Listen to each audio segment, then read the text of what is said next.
10वें अध्याय की चर्चा चल रही है, जबकि अर्जुन ने भगवान श्री कृष्ण से और भी अधिक जानने के लिए उत्सुकता प्रकट की कि प्रभु मेरा मन भरा नहीं है, मैं और भी जानना चाहता हूँ आपकी विभूतियों के बारे में। परम ब्रह्म परम धामम पवित्रम परमम भगवान पुरुषम शाश्वतम दिव्यम आदि देवमजम विभुम। यहाँ से लेकर के 18वें श्लोक तक, 13वें से लेकर 18वें श्लोक तक अर्जुन ने मानो फिर से भगवान श्री कृष्ण से याचना की कि प्रभु आपकी विभूतियों का आपने वर्णन किया, आपने रहस्य भी उद्घाटन कर दिया अपने स्वरूप के बारे में, पर मेरा मन अभी नहीं भरा, मैं और भी आपकी विभूतियों के बारे में जानना चाहता हूँ। हे जनार्दन विस्तरणे तात्मनो योगम विभूति च जनार्दन भूय कतः दृष्टि शृण्वन्तो नास्ति नियमितम। हे जनार्दन तुम फिर से अपने योगेश्वर्य और विभूतियों के संबंध में विस्तार के साथ बताओ, क्योंकि तुम्हारे वाक्य रूप अमृत का पान करके मुझे तृप्ति नहीं हो रही है, अर्थात और भी अधिक सुनने के लिए इच्छा होती है। जब इस प्रकार से श्रोता के पास से प्रतिभाव मिलता है तो वक्ता का, प्रवचनकार का उत्साह और भी बढ़ जाता है। जब जिज्ञासा देखता है कि श्रोता में इतना अच्छा प्रतिभाव हुआ है और भी अधिक जानने के उत्सुक है, तो भगवान श्री कृष्ण उत्साहित होकर के और भी अधिक अपनी विभूतियों का वर्णन करने के लिए प्रस्तुत होते हैं। श्री भगवान वाच हंतते कथयिष्यामि दिव्या ह्यात्म विभूतया प्राधान्यत पुरुषश्रेष्ठ नास्त्यंत विस्तरस्य में। हे अर्जुन, मैं अपनी दिव्य विशेष विभूतियाँ तुम्हें बताऊंगा, क्योंकि मेरी विभूतियों के विस्तार का अंत नहीं है। अर्जुन ने कहा था मुझे विस्तार से बताइए, भगवान श्री कृष्ण का विस्तार से बताऊं कैसे, उसका तो अंत ही नहीं है। तो मैं मुख्य विभूतियों को तुमको बताता हूँ। अहम आत्मा गुणाकेश सर्वभूताशय स्थितः अहम आदिश्य मध्यम च भूतानामंतएव च। परमात्मा रूप से मैं ही समस्त प्राणियों के अंतःकरण में सर्वज्ञता आदि गुणों के द्वारा नियामक रूप से अवस्थित हूँ, और मैं ही आदि अर्थात जन्म, मध्य अर्थात स्थिति और अंत अर्थात लय हूँ, और मैं ही सारे प्राणियों के जन्म आदि का कारण भी हूँ। इस प्रकार से यह मानो भगवान श्री कृष्ण अपने स्वरूप का वर्णन करते हुए अब मुख्य विभूतियों को हमारे सामने बताएंगे। मुख्य विभूतियों को इस प्रकार से बताने से ये मानो उदाहरण स्वरूप है, तो बाकी की जितनी वस्तुओं को भी हमको उस प्रकार से ले लेना पड़ेगा।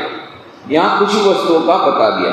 जितनी भी वस्तुएं हम देखते हैं, जो भी वस्तु जो हम देखते हैं, जो भी मनुष्य देखते हैं, उसमें से जो श्रेष्ठ है वही उनकी विभूति, यह मान लेना पड़ेगा। केवल कुछ उदाहरण यहाँ पर भगवान बता रहे हैं। आदित्या नाम विष्णु ज्योतिषाम रविरंशुमन मरीचिर मरुतामस्मि नक्षत्राणाम महम शशि। अहम मैं आदित्या नाम मैंने 12 आदित्यों में विष्णु नामक आदित्य, ज्योतिषाम ज्योतिष में पिंड जो चमकने वाले पिंड है, चमकने वाले जो सितारे हैं, अंशुमान रश्मि युक्त, उनमें मैं रवि ही माने सूर्य हूँ। हमारे लिए अभी हम जो जिस प्रकार से देखते हैं, ये बात अलग है कि ये हमारा सूर्य हमारे सौर मंडल का सबसे बड़ा चमकता है, पर और भी तो कई गैलेक्सीज हैं। पर हमारे लिए अभी इस गैलेक्सी में जब हम लोग रह रहे हैं, इस मिल्की गैलेक्सी में जब रह रहे हैं, और उसमें इस सौर मंडल के भीतर में जब हैं, इस सौर मंडल में हमारी सबसे चमकती वस्तु कौन सी है? सूर्य है। भले सितारे उनसे हजारों गुना ज़्यादा चमकते हो, पर उनकी दूरी इतनी अधिक है कि हमारे लिए सूर्य ही सबसे अधिक चमकने वाला वह पदार्थ है। तो जो रवि है, सूर्य, वो माने चमकने वाले ज्योतिषाम पिंडों में रवि। मरुता 49 वायुओं में मरीचि नामक अस्मि हूँ। नक्षत्राणाम नक्षत्र में अहम मैं शशि हूँ। शशि माने चंद्रमा। तो यदि सूर्य को हमने देदीप्यमान इस प्रकार से माना, तो बाकी जो चमकने वाले हैं उसमें सबसे बड़ा तो चंद्र है। ये बात अलग है कि चंद्र तो मात्र उपग्रह है और सितारे तो अपने आप में बहुत बड़े गैलेक्सीज हैं, उस वैज्ञानिक दृष्टि से हम नहीं देखें और हम देखें कि हमारे लिए रात को कितने भी सितारे चमकते होंगे, अमावस्या की रात को आप रास्ता नहीं देख पाते, पर चंद्रमा होगा पूर्णिमा की रात को तो देख पाएंगे। तो हमारे लिए जो हम लोग पृथ्वी में रह रहे हैं, पृथ्वी के लोगों को संबोधित करते हुए भगवान श्री कृष्ण कह रहे हैं। यदि मंगल ग्रह के लोगों के साथ बात करते तो अलग बात करते, अभी पृथ्वी के जो लोग हैं उनसे बात करते समय यही बोलते कि आपके लिए सबसे अधिक जो है वो चंद्रमा। तो मैं चंद्रमा हूँ। द्वादश आदित्यों में विष्णु नामक आदित्य, ज्योतिष्मान पिंडों में रश्मि युक्त सूर्य, 49 वायु में मरीच नामक वायु हूँ और नक्षत्र में मैं चंद्रमा हूँ। तो द्वादश आदित्य कौन कौन से हैं? धाता, मित्र, अर्यमा, रुद्र, वरुण, सूर्य, भग, विवस्वान, पुष्या, सविता, त्वष्टा और विष्णु। इन सब द्वादश आदित्य में एक आदित्य जो मैं हूँ वो है विष्णु, माने सर्वश्रेष्ठ, सभी का सर्वश्रेष्ठ, बेस्टेस्ट बेस्ट वो है ईश्वर। सप्त मरुत, 7 प्रकार के मरुत, आवह, प्रवह, दिवह, परावह, उद्वह, समवह तथा परिवह। यथार्थ में वायु की संख्या ऐसे तो 49 है, यहाँ 7 की बात कही गई कि मरुताम में मरीच नामक जो वायु है वो मैं हूँ। वेदानाम सामवेदोस्मि, देवानाम अस्मि वासवः, इंद्रियाणाम मनश्चास्मि, भूतानाम अस्मि चेतना। वेदानाम माने वेदों में, सामवेद अस्मि सामवेद हूँ, देवानाम देवताओं में, वासव इंद्र अस्मि हूँ, इंद्रियाणाम इंद्रियों में, मन मन च अस्मि भी हूँ, भूतानाम च और प्राणियों में चेतना अस्मि मैं चेतना हूँ, अर्थात ज्ञान शक्ति के रूप में विराजमान। Consciousness is the kernel of the whole human structure. अंत में तो ये कॉन्शियसनेस के ऊपर ही सब कुछ टिक जाता है, नहीं तो जड़ पदार्थ मनुष्य में क्या अंतर रहा। तो यह जो चैतन्य तत्व यह ईश्वर है। मैं वेदों में सामवेद, देवताओं में इंद्र, इंद्रियों में मन और इंद्रियों में मन और प्राणियों में चेतना अर्थात ज्ञान शक्ति रूप में विराजमान। तो यहाँ पर हमने विस्तार से चर्चा की थी कि इंद्रिय मन को इंद्रियों में सर्वश्रेष्ठ कैसे बताया, क्योंकि हमारे भारतीय शास्त्रों में, भारतीय मनोविज्ञान के रूप में मन ये भी जड़ है, वह भी एक इंद्रिय ही है, एकादश इंद्रिय, उसमें से 10 5 ज्ञान इंद्रिय, 5 कर्म इंद्रिय और यह जो मन है वह भी एक इंद्रिय ही है। उसमें 11 इंद्रियों में सर्वश्रेष्ठ या विभूति भगवान की मन। तो कई लोगों के मन में प्रश्न होता है कि मन को वे अंतःकरण से लेते हैं, तो अंतःकरण अलग चीज है। अंतःकरण बनता है मन, बुद्धि, चित्त और अहंकार। और भारतीय शास्त्रों के अनुसार मन भी जड़ वस्तु है, जो कुछ भी उसमें दिखती है, चैतन्य तत्व, जो चैतन्य तत्व उसमें दिख रहा है वह उसका जो आत्मा का रिफ्लेक्शन है। It is not in own light. जिस प्रकार से चंद्रमा का खुद का कोई प्रकाश नहीं, सूर्य का परछाई उस पर पड़ती है तब वो चंद्र चमक रहा है, उसकी खुद का कोई प्रकाश नहीं। उसी प्रकार से यह जो बताया गया कि मन, ये मन भी उसका खुद का कोई प्रकाश नहीं है।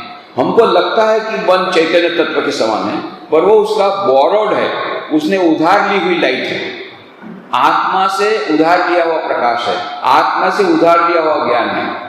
सचमुच में मन अपने आप में संकल्पात्मक, विकल्पात्मक एक बहुत ही सूक्ष्म इंद्रिय के अलावा कुछ नहीं। ये सबसे बड़ा जो अंतर वेस्टर्न साइकोलॉजी और ईस्टर्न साइकोलॉजी में, जिसके कारण पूरा का पूरा ट्रीटमेंट भी अलग हो जाता है। वेस्टर्न साइकोलॉजी यही कहते हैं कि भाई ये मन जब इस प्रकार से प्रॉब्लम कर रहा है तो मन को मार डालो, खत्म करो, दवाई दे दो, दवाई दे करके मन को, जब मन खत्म हो जाएगा तो मन का प्रॉब्लम ही खत्म हो जाएगा। हेडेक है, हेड को खत्म करो, हेडेक दूर हो जाएगा। सिर को मार डालो तो सिर नहीं रहेगा, सिर में कहाँ से रहेगा। ये है वेस्टर्न साइकोलॉजी कि मन को मार डालो तो फिर मन का प्रॉब्लम सब सॉल्व हो जाएगा। ट्रैंकुलाइजर के द्वारा, ड्रग्स के द्वारा उसको अचेत कर दो। अभी प्रॉब्लम क्यों कर रहा है? क्योंकि जिंदा है, उसको मार डालो तो फिर प्रॉब्लम ही नहीं करेगा वो। ये नेगेटिव अप्रोच है, उसमें तो मनुष्य का सब कुछ स्वस्थ हो गया। ईस्टर्न साइकोलॉजी कहती नहीं, मन को और बलवान बनाओ। कैसे? उसके भीतर में तो कोई चैतन्य तत्व नहीं, ये जो चैतन्य तत्व के रिफ्लेक्शन है उसको और जोरदार बनाओ ताकि वो और भी अधिक अच्छी तरह से काम कर सके। ये दो, एक है पॉजिटिव अप्रोच, दूसरा नेगेटिव अप्रोच। इसके बारे में हमने विस्तार से पिछले समय चर्चा की थी, अभी उसको फिर से नहीं चढ़ेंगे। पर मुख्य बात है कि जड़ को छोड़कर शक्ति का संचरण संभव नहीं है। मृत्यु के पश्चात जीव अकेला भ्रमण नहीं कर सकता, इस कारण मन के कुछ अंश उसे संचरण के माध्यम से बाकी रह जाते हैं। तो ये संकल्पात विकल्पक मन यह जीव के साथ जाता है। यह हमने पिछले समय इसके विस्तार से चर्चा की। रुद्राणाम शंकरश्चास्मि वित्तेषु यक्ष रक्षसा वसुनाम पावकश्चास्मि मेरु शिखरिणाम। रुद्राणाम, रुद्रों में एकादश रुद्र माने जाते हैं। एकादश रुद्र में मैं शंकर हूँ। शंकर को रुद्र स्वरूप माना जाता है। आपने रुद्र प्रश्न सुना होगा, वेदों में है रुद्र प्रश्न। तो रुद्राणाम शंकर अस्मि, रुद्राणाम एकादश रुद्रों में मैं शंकर हूँ। यक्ष रक्षसाम, यक्षों और राक्षसों में वित्त ईश कुबेर, वसुनाम च 8 वसुओं में पावक अग्नि, शिखरिणाम और पर्वतों में अहम मैं मेरु पर्वत। तो कहा गया मैं एकादश रुद्रों में शंकर, यक्षों और राक्षसों में कुबेर, 8 वसुओं में अग्नि हूं और पर्वतों में सुमेरु पर्वत। एकादश रुद्र क्या है? अज, एकपाद, अहिद्र, विरूपाक्ष, सुरेश्वर, जयंत, बहुरूप, त्र्यंबक, अपराजित, विवस्वत और है। ये एकादश रुद्र में से यह जो उस भगवान की विभूति शंकर के रूप में प्रकट होती है। और अष्टवसु है आप, ध्रुव, सोम, हर, अनिल, अनल, प्रत्युष और प्रभास। तो ये अष्टवसुओं में पावक अग्नि, अग्नि जो है वो मैं हूँ। ईश्वर की पूरी विभूति अग्नि के रूप में प्रकट होती है। पुरोधसाम च मुख्यम मां विद्धि पार्थ बृहस्पतिम सेनानीनामहं स्कंदः सरसामस्मि सागरः। पार्थ हे अर्जुन, मां मुझे पुरोधसाम च माने पुरोहितों में, मुख्यम माने प्रधान, बृहस्पति देवता रूप से, विद्धि जानना। तो जितने पुरोहितों में मुझे बृहस्पति के रूप में जानना। अहम मैं सेनानी नाम सेनापतियों में स्कंद माने कार्तिकेय, सरसा माने जलाशय में, सागर समुद्र अस्मि हूँ। हे अर्जुन, मुझे पुरोहितों में मुख्य बृहस्पति देवता के रूप में जानना, सेनापतियों में कार्तिकेय और जलाशयों में मैं समुद्र। सबसे बड़ा जलाशय हम क्या कल्पना कर सकते हैं? सबसे बड़ा जलाशय समुद्र, उससे बड़े की कल्पना हम लोग नहीं कर सकते। तो वो जो भी हम सर्वश्रेष्ठ की कल्पना कर सकते हैं वो ईश्वर की विभूति, यही उसका कहने का मतलब। महर्षिणाम भृगुरहं गिरामस्मेकमक्षरम यज्ञानां जपयज्ञोस्मि स्थावराणां हिमालयः। अहम मैं महर्षियों में भृगुमणि अस्मि हूँ। गिरा शब्दों में, एकाक्षर प्रणव अस्मि हूँ। यज्ञानां यज्ञों में, जप रूप यज्ञ, स्थावर पदार्थों में हिमालय पर्वत हूँ। तो मैं महर्षियों में भृगुमणि हूँ, शब्दों में एकाक्षर प्रणव हूँ, यज्ञों में जप रूप यज्ञ हूँ, स्थावर पदार्थों में मैं हिमालय पर्वत। विचित्र बात, हम लोग सोचते थे यज्ञों में सबसे बड़ा राजस्व यज्ञ होता है जिसमें कितने हाथी घोड़ों को दान दिया जाता है। और ये भगवान श्री कृष्ण एक साधारण मनुष्य के लिए कितना अच्छा यज्ञ बताते हैं। कोई भी इस यज्ञ को कर सकता है और श्रेष्ठ यज्ञ है। कोई यज्ञ करने की आवश्यकता, कोई हाथी घोड़े कुछ दान देने की आवश्यकता नहीं है। आप बिल्कुल एक भी पैसा आपके पास नहीं है, फिर भी आप आधुनिक युग में यज्ञ कर सकते हैं। कौन सा यज्ञ? सर्वश्रेष्ठ यज्ञ। जप यज्ञ से बढ़कर कोई यज्ञ नहीं है। कौन बोलते हैं? भगवान श्री कृष्ण। देखिए, आज से 3000 साल पहले वो कितने मॉडर्न थे कि वो समझ सकते। आज के आधुनिक मानव की समस्याओं को उस समय के समय समझ लेते हैं। नहीं तो बोल सकते थे कि जैसे युधिष्ठिर ने राष्ट्र यज्ञ किया, तुम भी करो। राष्ट्र यज्ञ सर्वश्रेष्ठ यज्ञ है, मैं राष्ट्र यज्ञ में अवस्थान करता हूं। नहीं, सर्वश्रेष्ठ यज्ञ कहा जप यज्ञ, यज्ञानाम जप यज्ञोस्मि। जप यज्ञ से बढ़कर कोई यज्ञ नहीं है। और ये जप यज्ञ सब कर सकते हैं।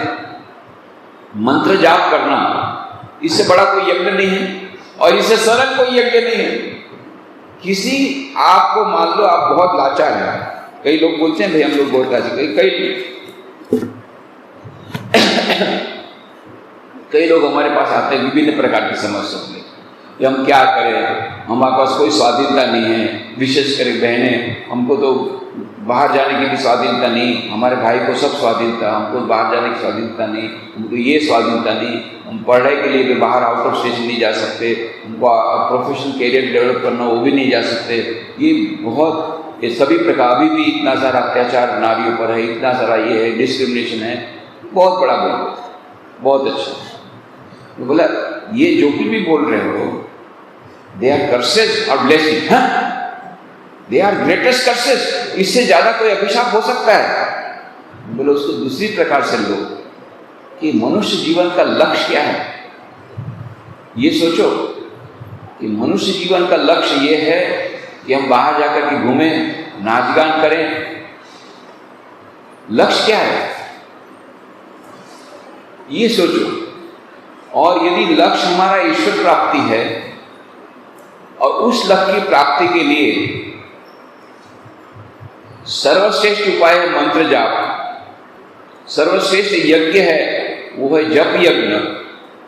तो ये जप यज्ञ यदि आपको मिल गया तो जप यज्ञ करने के लिए आपको कोई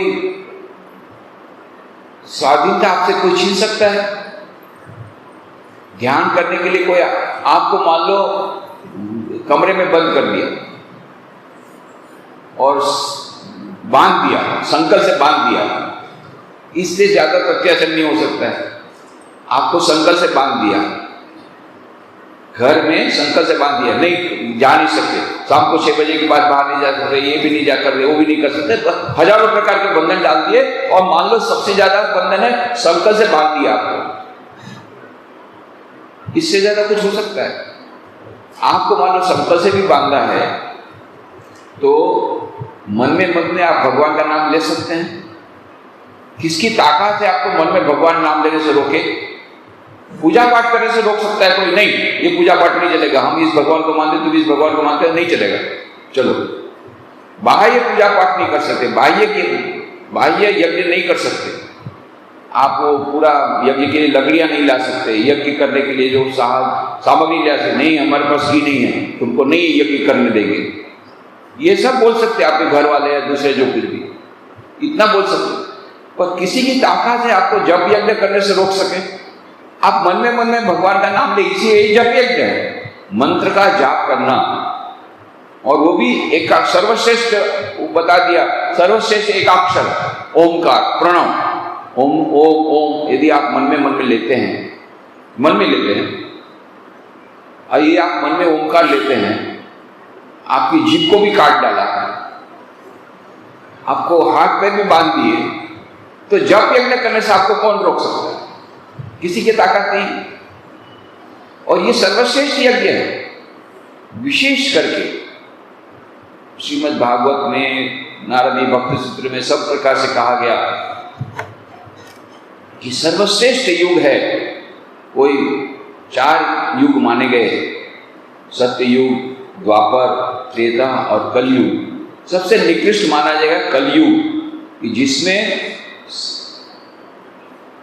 सबसे अधिक अनाचार होता है, सबसे अधिक अनाचार, सबसे ज्यादा निकृष्ट, मूल्यों में एकदम गिरावट आ जाती है।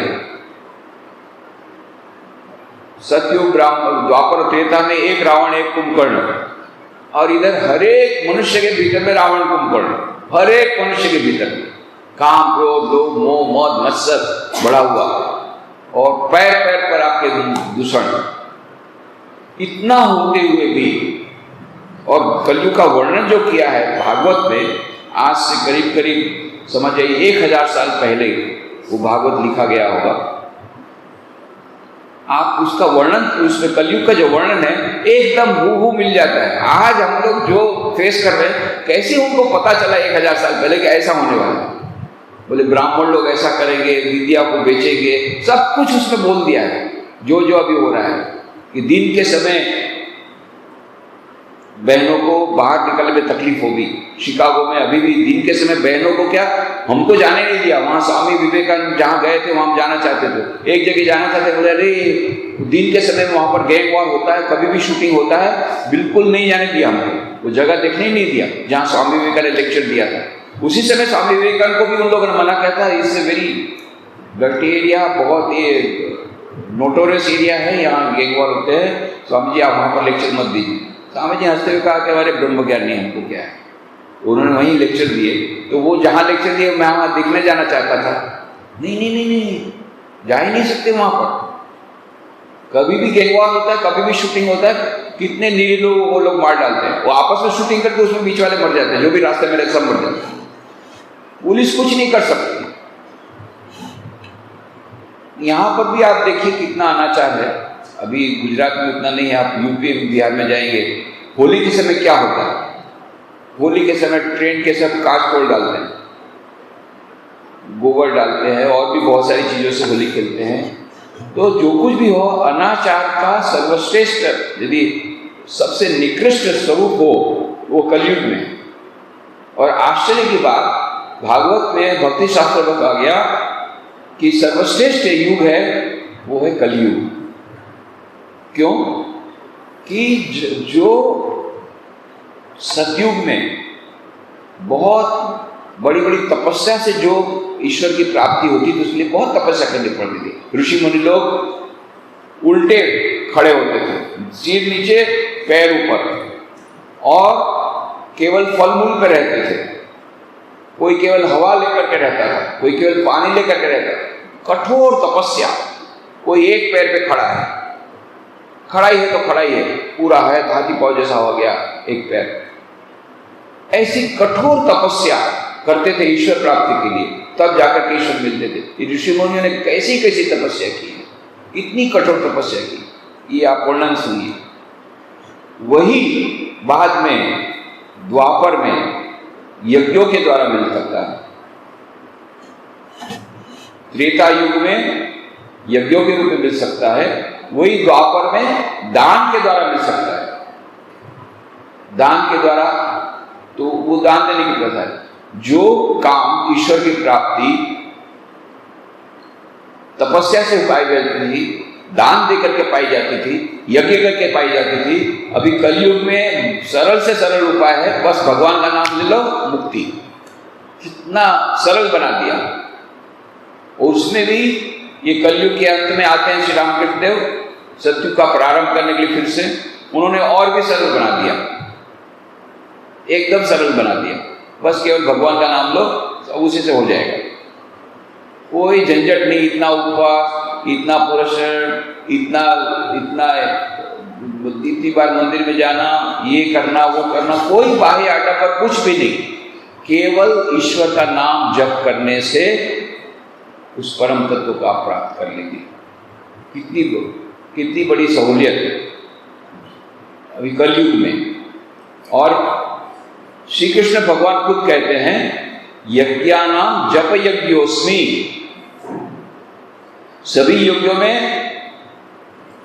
मैं जप यज्ञ हूं, मतलब सर्वश्रेष्ठ यज्ञ है जप यज्ञ। और केवल जप यज्ञ के द्वारा ईश्वर की प्राप्ति हो जाती है। और जप यज्ञ के लिए आपको कोई प्रकार का एम्पावरमेंट का नया लॉ बनाने की आवश्यकता नहीं कि भाई जप यज्ञ कौन कर सकता है। उसके लिए बहने लोगों को बड़ा प्रॉब्लम हो रहा है, हमको स्वाधीनता नहीं है। जप करने की स्वाधीनता है, मन में जप करना है, उसकी कोई स्वाधीनता छीन ही नहीं सकता। आपको कौन सा नया लॉ बनाना पड़ेगा विमेन एम्पावरमेंट के लिए कि बहन लोग जब ये नहीं कर सकते मन में? कौन आपको रोक सकता है जप करने से? आप निम्न जाति के हैं, कितने भी निम्न जाति के हों, निम्न से निम्न जाति के हों, कौन आपको रोक सकता है मंत्र का जाप करने से, भगवान का नाम लेने से? कौन रोक सकता है? तो सर्वश्रेष्ठ यज्ञ और सरलतम यज्ञ, केवल सर्वश्रेष्ठ नहीं, सरलतम यज्ञ, जो यज्ञ सभी लोग कर सकते हैं, जप यज्ञ। और इसके बारे में तो हमारे खास करके इस युग में जो राम थे, जो कृष्ण थे, कृष्ण भगवान ने जप यज्ञ उसमें बताया, राम कृष्ण देव ने उसको दर्शाया, डिमॉन्स्ट्रेशन मॉडल। तो श्री रामकृष्ण देव ने कहा कि बस भगवान का नाम लो, भगवान के नाम में अमोघ शक्ति है, मंत्र का जो मंत्र दिए गुरु दिया उसका जप करो। मंत्र का जाप करना ये सबसे बड़ा जप यज्ञ है। उसके बाद और कुछ बाकी नहीं रहेगा, उसमें सब कुछ हो जाता है, मुक्ति हो जाएगी, ईश्वर प्राप्ति हो जाएगी, सब मिल जाएगा। श्रेष्ठतम और सरलतम ये जप यज्ञ ने बताया। और जो राम थे, जो कृष्ण थे, आए रामकृष्ण के रूप में, उन्होंने भी इसको और अच्छी जगह चित्र समझाया। आप रामकृष्ण वचनामृत पढ़िए, बारंबार ये मंत्र भगवान का नाम लो, भगवान का नाम लो, विभिन्न रूप से बोलते हैं, लेकिन भगवान का नाम लेने से सब पाप पक्षी उड़ जाते हैं। ताली देकर के भगवान का नाम लो, तो क्या होगा? जैसे ताली आप देते हैं तो पेड़ के नीचे आप बैठे हैं, ताली देते हैं, तो पेड़ पर जो पक्षी हैं तो सब उड़ जाते हैं ताली देने से। उसी प्रकार से भगवान ताली देकर के भगवान का नाम लेने से जितने पाप पक्षी हैं सब उड़ जाते हैं, सब विदाई हो जाते हैं।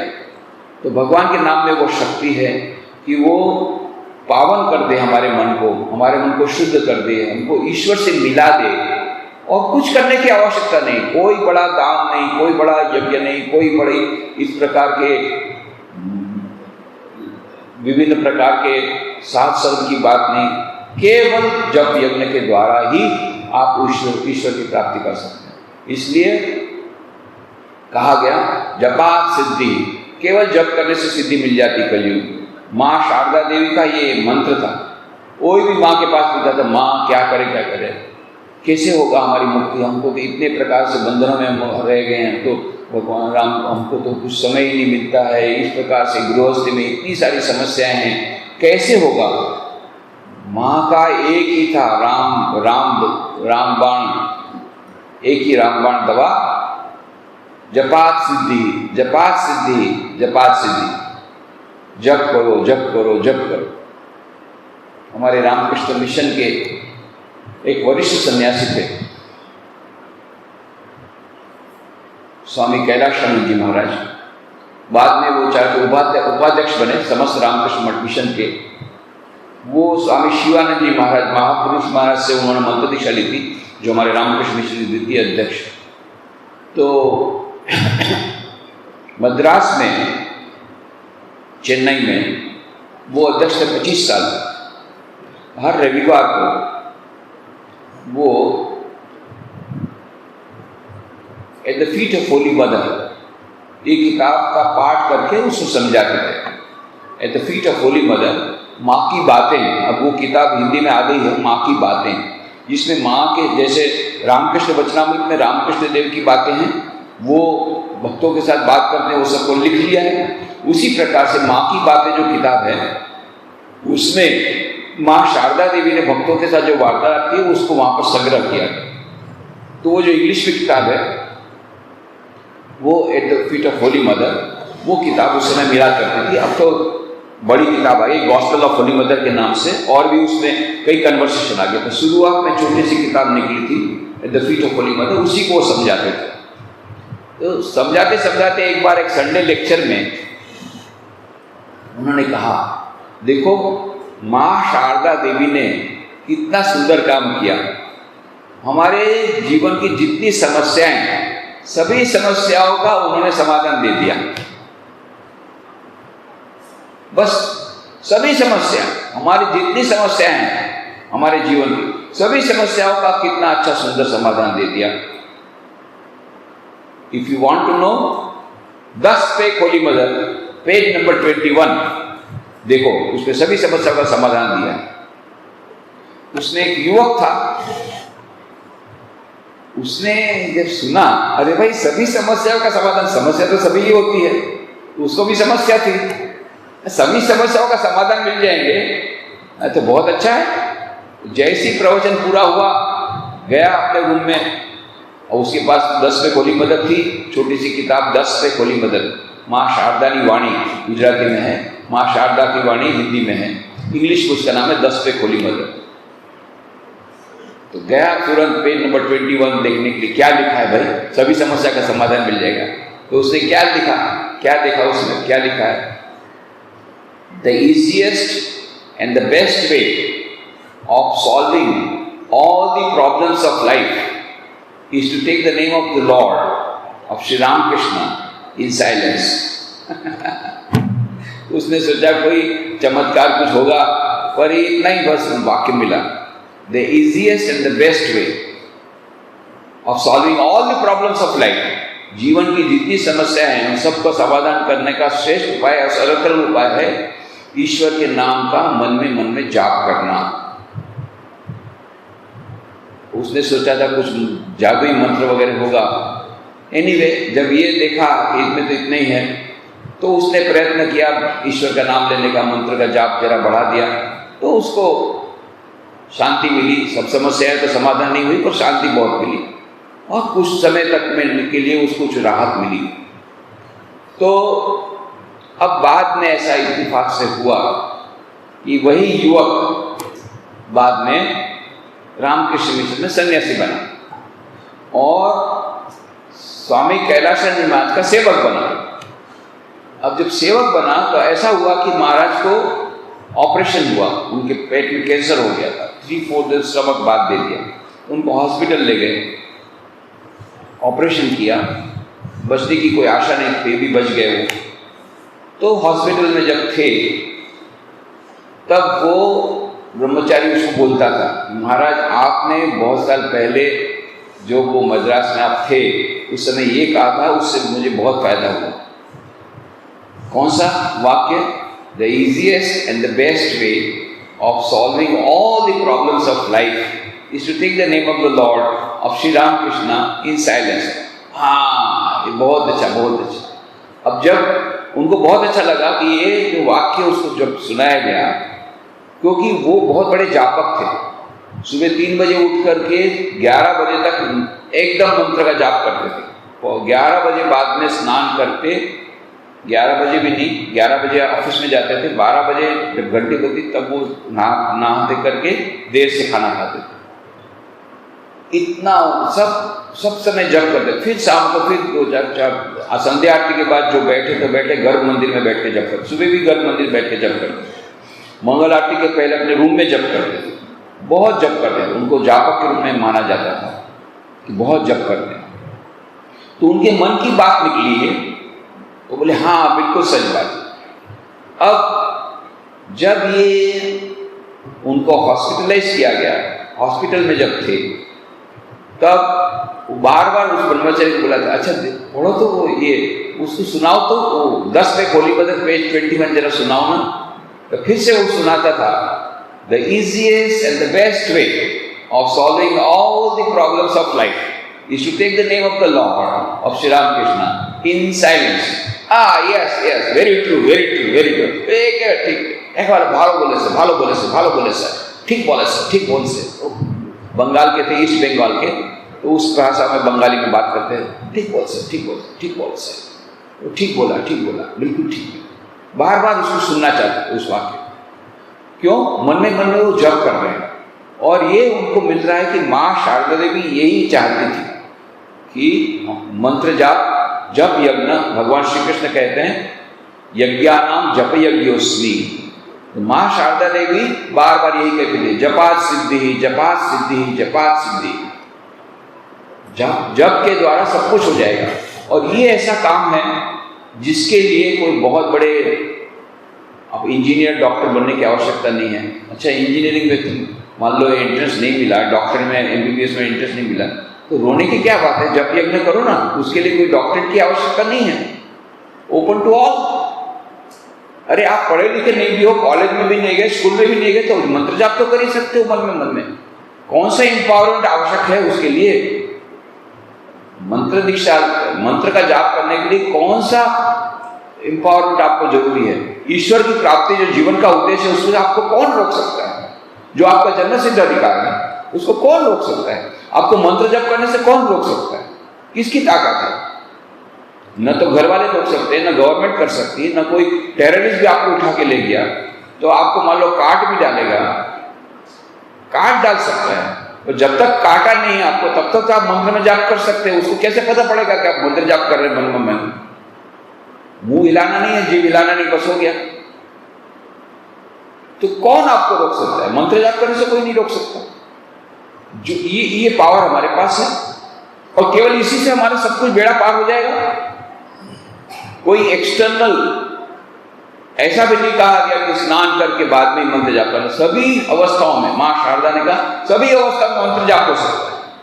शौच अशौच की कोई बात नहीं। भगवान का नाम अपने आप में इतना शुद्ध है कि उसको कोई भी जगह पर उसको मंत्र जाप मन में हो सकता है।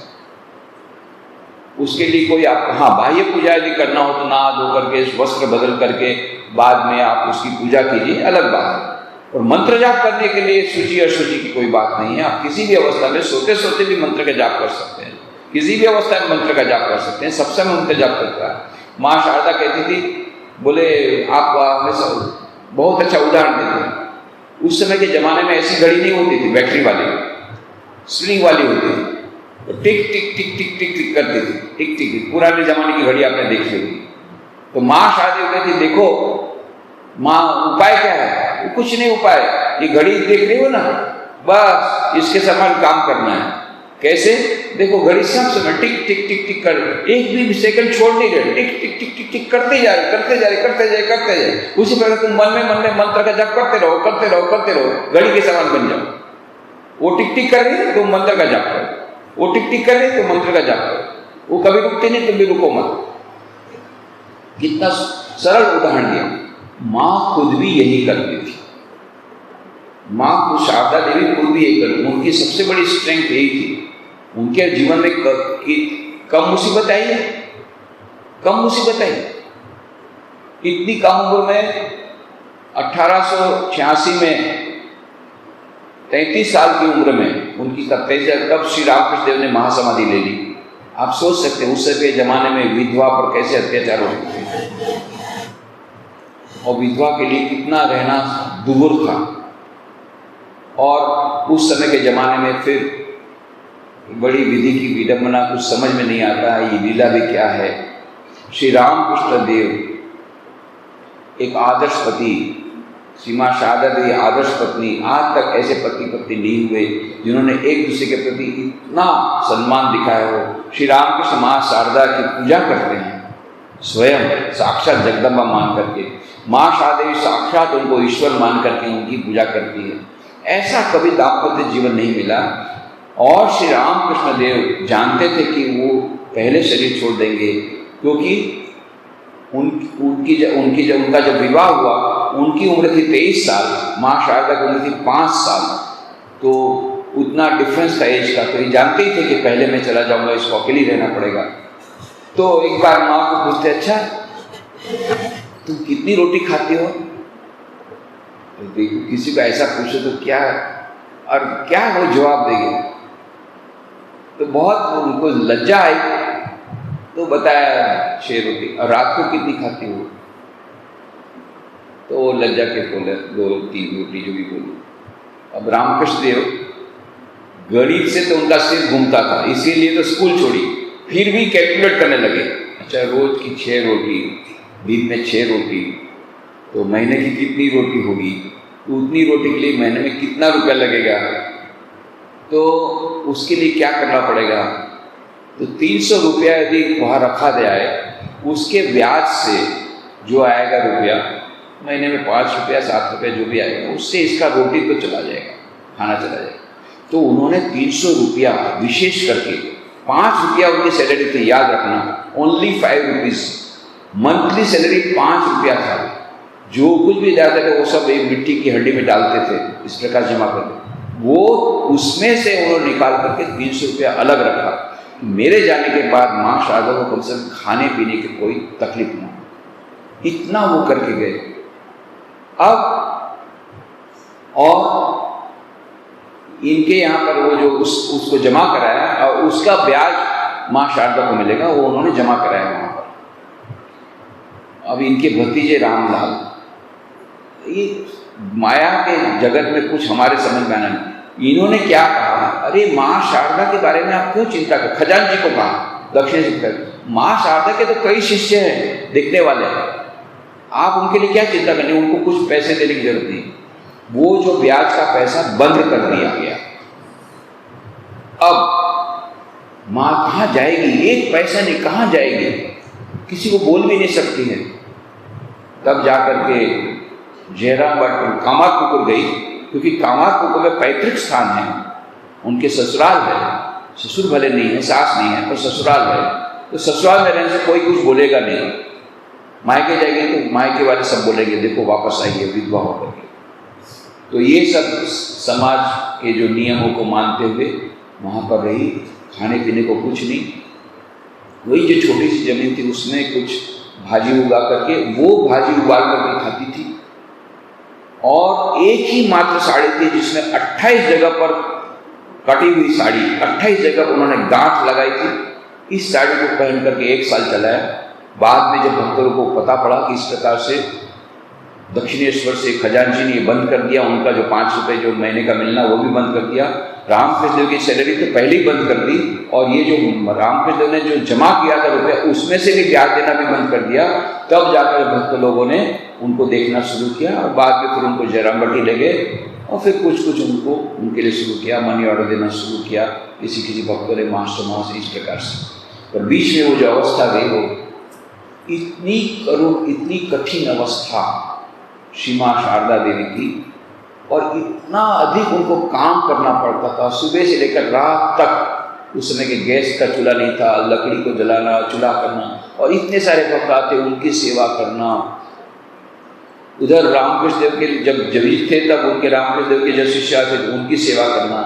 बाद में जब रामकृष्ण उस समय नौबत खाने में रहती थी, जब रामकृष्ण देव थे उस समय नौबत खाने में रहती थी, उस समय भी उनको इसी प्रकार की तकलीफ, बात कुछ खाने पीने को नहीं है, कुछ सामग्री नहीं है। अचानक रामकृष्ण ने बोल दिया अरे आज ये खाएंगे, अरे खाएंगे बोल दिया, सामान कहाँ, और खुद तो अपने बोले रुपया लेंगे नहीं, मतलब लक्ष्मीनारायण मारवाड़ी आया 10,000 रुपये ले, उसको भी लौटा दिया, सामग्री नहीं है। कैसे भी करके मांग करके कैसे भी करके वो करती थी।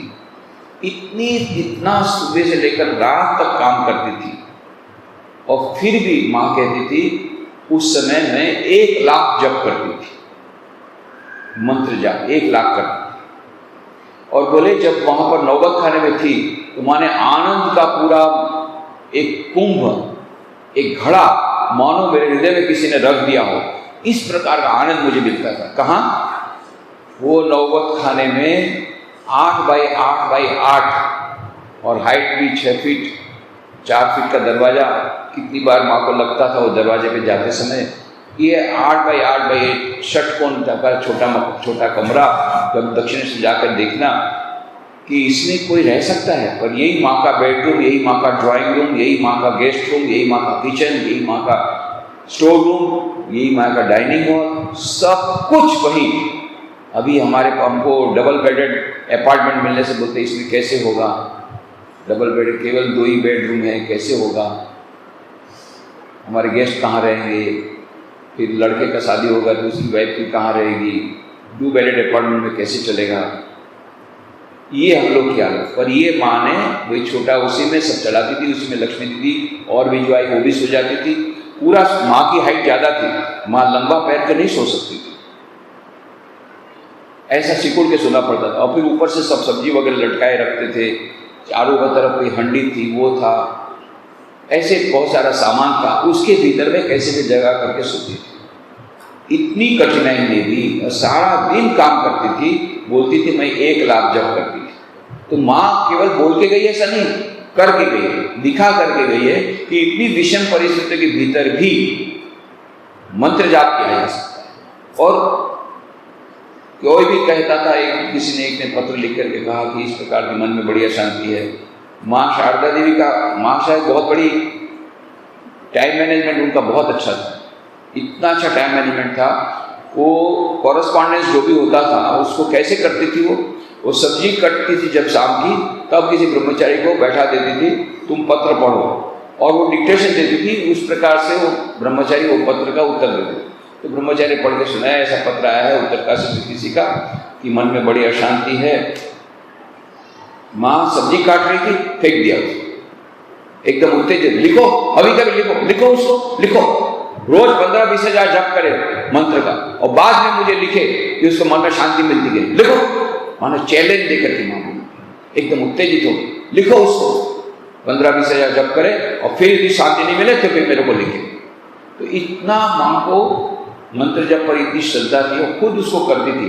ऐसी परिस्थिति में माँ 1 लाख जप करती, तो हम लोग को आश्चर्य होता है, ये क्या हो सकता है। रामकृष्ण मठ मिशन के बहुत बड़े हमारे वरिष्ठ सन्यासी स्वामी गंभीरानंद जी महाराज 11वें अध्यक्ष हुए, तो 11वें परमाध्यक्ष थे। उनको एक बार किसी युवक ने पूछा, वो तब उस समय रांची में थे, महाराज जी माँ कहती है कि मैं 1 लाख जप करती हूँ, कैसे संभव है 1 लाख जप करना। अरे आप किसी सांस के साथ भी एक साथ ले लीजिए तो भी सांसें भी करीब 80,000-81,000 होगी सारे दिन में। सांस के साथ यदि आपका हो जाए, हार्ट बीट हो जाए, सांस भी छोड़ दो, हार्ट बीट आपकी जो है वो हार्ट बीट भी तो आपकी इतनी ज़्यादा नहीं होती, 86,400 सेकंड होते हैं सारे दिन में। तो प्रत्येक सेकंड के साथ आप मंत्र जाप करें तो 60 सेकंड होते हैं 1 मिनट में, तो 86,400 सेकंड होते हैं। तो हर एक सेकंड में आप जप लेंगे और आपके हार्ट बीट के अनुसार भी आप मंत्र जाप करेंगे तो भी 1 लाख नहीं होता है। तो माँ कैसे ऐसा 1 लाख जप कर सकती थी। तो उन्होंने कहा देखो भाई बात यह है, ये बंगला में कहावत है, आमी 1 लाख खून करते पारी, आमी 1 लाख टाका दीते पारी। कहने का मतलब मैं 1 लाख खून कर सकता हूँ, मैं 1 लाख रुपए दे सकता हूँ। उसी प्रकार से कहने का मतलब बहुत ज्यादा जप करती थी, उसको लिटरली नहीं लेना चाहिए। 1 लाख जप करती मतलब बहुत ज्यादा जप करती थी। उत्तर उन्होंने दे दिया। अब ये युवक था, ब्रह्मचारी था, उसको तो संतोष तो नहीं मिला। अब महाराज इतने बड़े कहते हैं, सुनिए। 1 साल बाद रामकृष्ण देव का जन्मतिथि उत्सव था, उस समय पब्लिक मीटिंग थी। उस समय महाराज ने कहा कि 1 साल पहले मेरे को एक ब्रह्मचारी ने इस प्रकार से प्रश्न पूछा था, मैंने उसका उत्तर इस प्रकार से दिया था कि देखो इसको लिटरली नहीं लेना चाहिए। मतलब कहने का मतलब वो बहुत ज़्यादा जप करती थी, 1 लाख जप करती थी, मतलब बहुत ज़्यादा जप करती थी। उत्तर तो मैंने दे दिया पर मुझे खुद भी संतुष्ट नहीं हुआ। और उसका उत्तर मुझे अभी 3 महीना पहले मिला। जब मैं जयराम बाटी गया था तो जयराम बाटी में माँ शारदा का पुराना मकान, जहाँ माँ 23-26 साल तक रही, वहीं पर उन्होंने कईयों को संन्यास दीक्षा, मंत्र दीक्षा दी। वो कमरा अभी भी उसी प्रकार रखा है, मिट्टी का कमरा है, वो अभी भी रखा है संभाल करके। जहाँ माँ रहती थी, पुराना मकान, वहाँ पर मैं ध्यान कर रहा था कि माँ किस प्रकार से 1 लाख जप करती थी, कैसे हो सकता है। उसको तो मैंने बता दिया ब्रह्मचारी को, क्या वो ज़्यादा जप करती थी, ऐसा करके टरका दिया। और ये 1 लाख जप करती थी माँ, ये बोलती थी, उसका मतलब क्या है, ये उनके मन में आया। उस समय ध्यान कर रहे थे और अचानक उसको उसका उत्तर मिल गया। क्या उत्तर मिला? स्वामी विरजानंद जी महाराज की बात उनको याद आई कि देखो मानसिक जप की जो स्पीड रहती है बहुत अधिक रहती है। मानसिक जप जो होता है, मन में जो होता है, मन में आपको यहाँ से न्यूयॉर्क यदि जाना है तो आप यदि एरोप्लेन में भी जाएंगे, श्रेष्ठ एरोप्लेन में जाएंगे तो भी आपको 12 घंटा 8 घंटा तो लगेगा ही लगेगा। सुपरसोनिक स्पीड से जाएंगे तो भी 6 घंटा लगेगा। और मन में सोचा मैं न्यूयॉर्क जा रहा हूँ, गए न्यूयॉर्क पहुंच गए, 1 सेकंड भी नहीं लगा।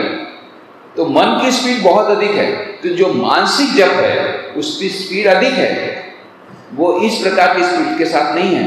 तो माँ की मन की एकाग्रता इतनी अधिक थी कि माँ वो मानसिक जप करती थी।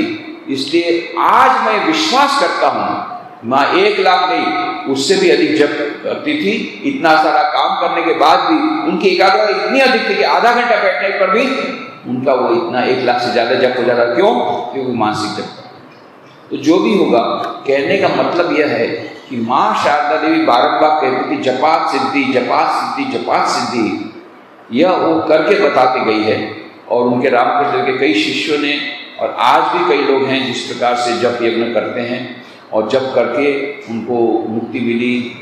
स्वामी ब्रह्मानंद जी महाराज बारंबार कहते थे, जब let the wheel of the name of God go round and round amidst all the activities of your life.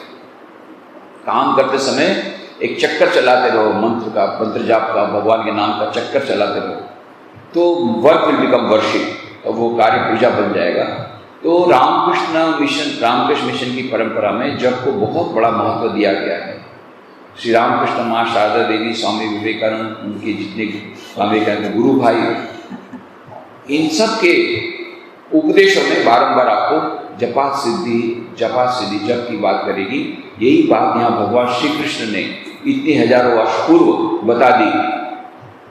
यज्ञानाम जप यज्ञोस्मि, ये श्रेष्ठ यज्ञ है जप यज्ञ। और अगले चर्चा में हम लोग देखेंगे न केवल हिंदू धर्म में, विभिन्न धर्मों में सभी जगह पर ये जप यज्ञ को बहुत बड़ा प्राधान्य दिया गया है। चाहे बौद्ध धर्म हो, ईसाई धर्म हो, इस्लाम धर्म हो, सभी जगह पर ये जप यज्ञ को बड़ा महत्व दिया गया। उसकी कुछ बातें हम अगले रविवार को करने का प्रयत्न करेंगे। आज ही समाप्त।